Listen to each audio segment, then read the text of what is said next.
तव कथामृतं तप्त जीवनम कविभिडीडितं कल्मषापहं श्रवणमंगलं श्रीमदाततं भुवि गृह्णन्ति ये बुलिदा जना।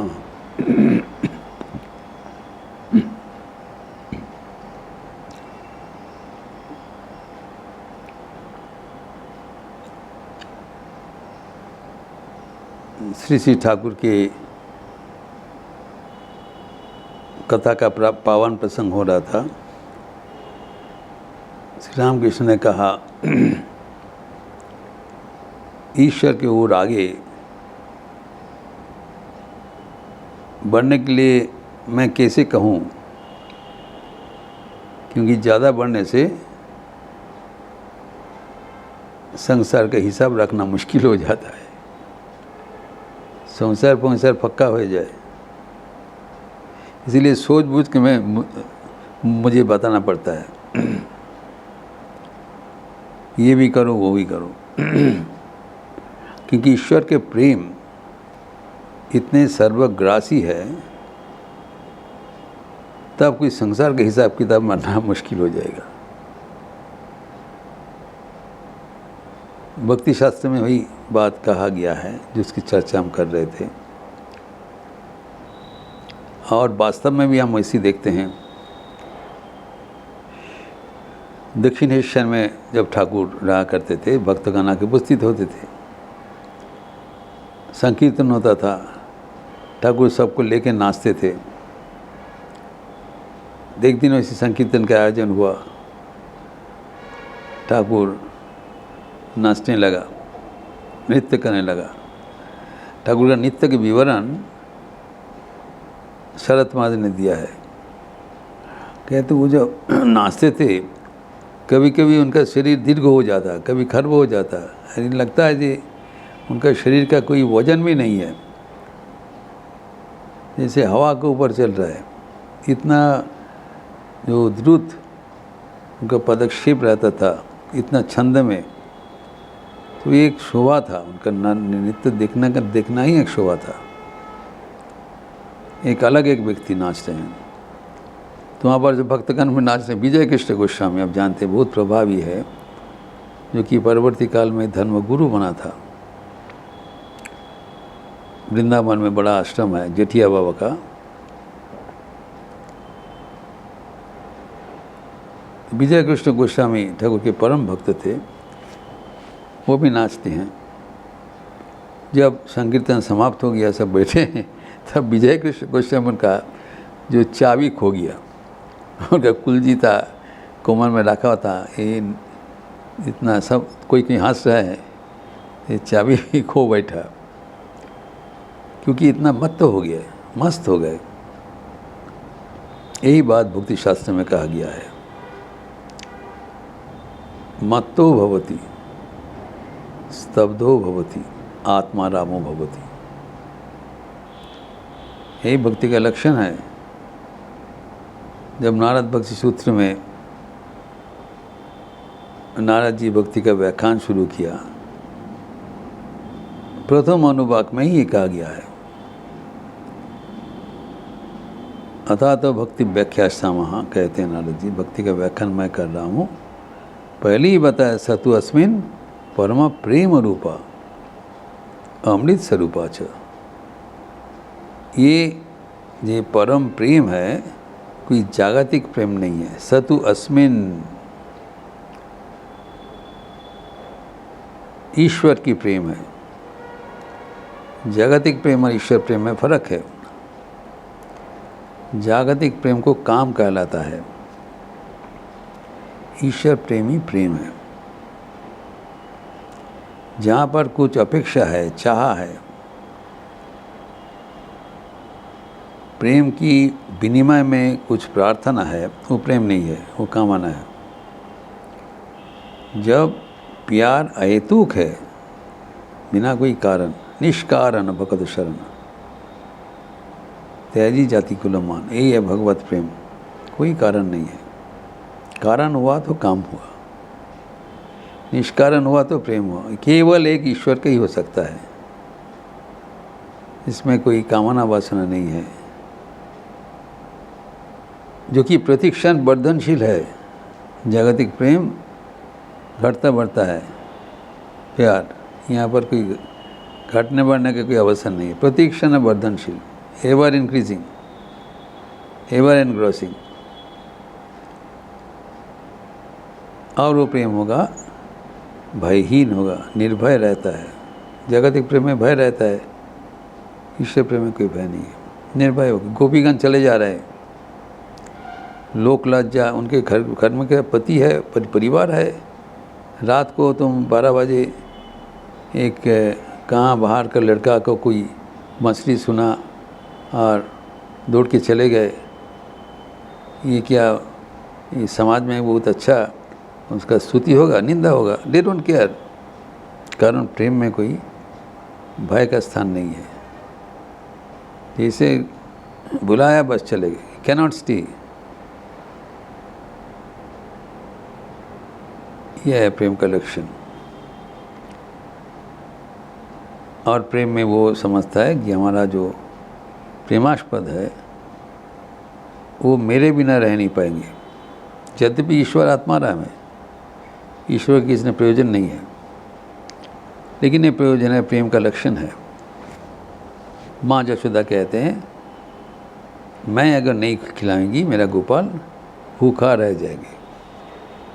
किसी ने बताया पूरा जगत को खिला रहे हैं, आपका वो जो मक्खन के लिए थोड़ी इंतज़ार करेगा? बोले नहीं, ये प्रेम का लक्षण है। मैं अगर नहीं खिलाऊंगी वो बेचारा भूखा रह जाएंगे।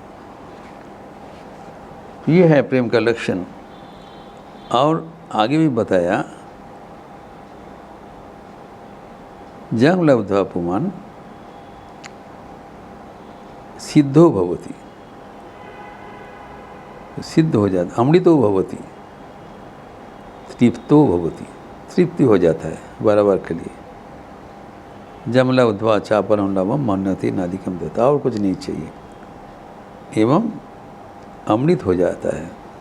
कल व्याख्यान किया स्वामी जी को, ठाकुर ने बताया, अमृत सागरे डूबले मरार भय থাকে না, अमृत हो जाए, अमर हो जाए एवं सिद्ध हो जाए। परवर्ती सूत्र में बताया, पंचम सूत्र में, जंग लब्धा पुमान् न शोचति न कांक्षति न वांछति न द्वेष्टि नो रमते नोत्साही भवति। ये पाने के बाद और कुछ पाने की इच्छा नहीं रहता है, न वांछति, शोक नहीं करता है, एवं द्वेष नहीं करता है। ना उसके किसी को अपना है, किसी को पर है, सब अपना है। एवं नो रमते, और किसी को साथ उनका और प्यार करने का आवश्यकता थी। Is become fully engaged with God, no space for loving anyone else। ईश्वर के सर्वग्रासी प्रेम है। एवं नो साई भवति, it doesn't have any personal agenda to achieve। प्रेम से ये परिपूर्ण हो गया। इतना तक तो अच्छा है। फिर आखिर प्रथम अनुभाग का सूत्र में कहते हैं, जज गत्वा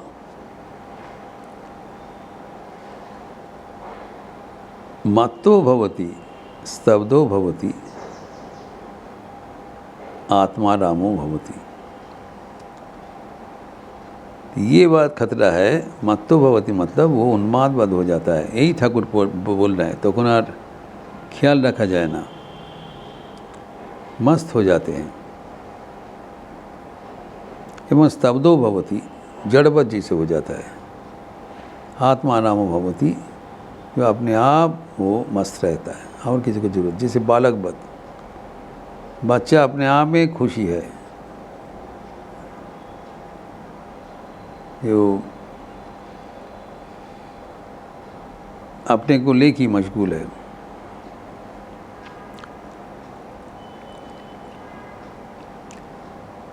खेली छोए विश्व लोए विराट शिशुआन मुने